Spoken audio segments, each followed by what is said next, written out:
بيقول لك انتشرت جروبات كتيرة على الفيسبوك كلها بعنوان يبقى انت اكيد في مصر. عارفينها طبعا. الحقيقة انا بصيت عليهم وما خبيش عليكم، في صور مستفزة جدا. يعني دول مثلا لما يتكفوا على وشهم هيعرفوا ان في العجلة الندامة.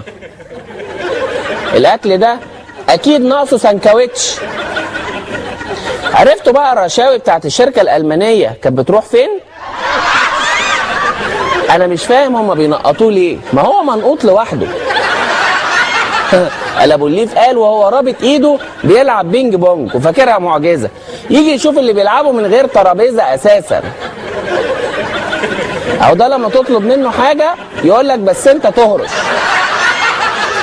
دي مش محتاجه تعليق، هو الواد متعلق لوحده.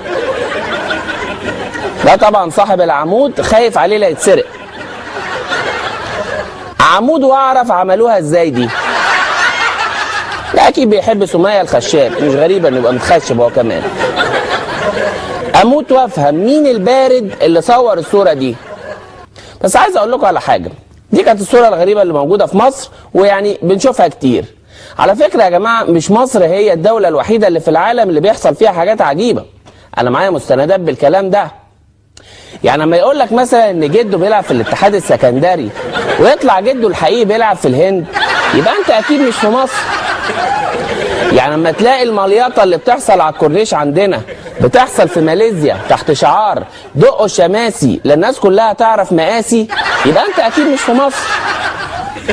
اما يقول لك ان ناس عندنا متضررين من السيول ونكتشف ان هم في شرق اسيا ما بيبداوش السهره لما السيول تنزل، يبقى انت اكيد مش في مصر.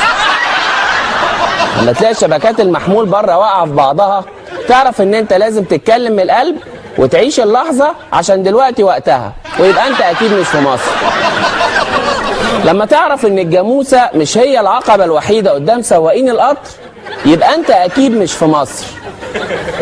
لما تلاقي الشكمان بره بيركبوه للبني ادمين مش للعربيات بس، يبقى انت اكيد مش في مصر. لما تلاقي عدة دكتور السنان بره مختلفة تماما عن اللي عندنا، يبقى انت اكيد مش في مصر.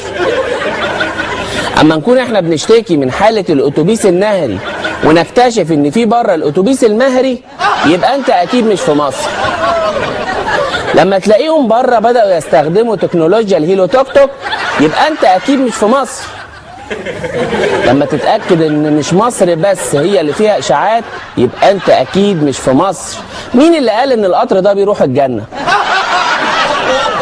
اما تبقى رايح تشتري لبس وركبت القطر وانت رايح والقطر يخش معاك لحد البروف عشان تقيس، يبقى انت اكيد